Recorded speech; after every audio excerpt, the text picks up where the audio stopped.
Khairpur city reporter अजब अली लुंड अदी doctor Syeda Nafisa Shah Jilani MNA ही जेको तव्हां खैरपुर खां रानीपुर ताईं road old national highway Jiskani road जे कम लाइ क़ौमी असेंबली में आवाज़ उथारियो आहे। उन वांगुरु यूसी शादी शहीद जे अवाम जे बि मालिकी कयो, छो जो तव्हां यूसी शादी शहीद जो ग़रीब अवाम अहिड़े माण्हू जे हवाले कयो आहे जेको नथो चाहे त का अवाम सां को भलाई थिए।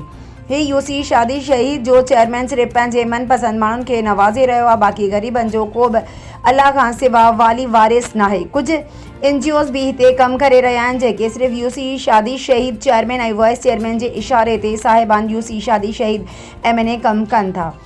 वोट सिर्फ़ चेयरमैन ऐं वाइस चेयरमैन ऐं उन्हनि जा मनपसंद माण्हू वोट नथा ॾियनि। तव्हांखे सिर्फ़ु ऐं सिर्फ़ु ग़रीब अवाम ऐं यूसी शादी शहीद में रहंदड़ ग़रीबनि जो अज़ालो, अमड़ियूं, भेनरूं, पंहिंजा नंढड़ा बच्चा गर्मियुनि में रवारी ज़लील थी तव्हां कनि था। ख़ुदा जे वास्ते MNA खे वोट ॾेई हिन चेयरमैन जे ख़िलाफ़ एक्शन खणो या हिन खां इस्तीफ़ा वठी इलेक्शन वरी करायो। कंहिं अहिड़े माण्हू खे टिकट ॾियो जेको हिन खे पंहिंजो घर भरण खां पहिरियां ग़रीब अवाम जो ख़्यालु रखे। ग़रीब अवाम जी अपील।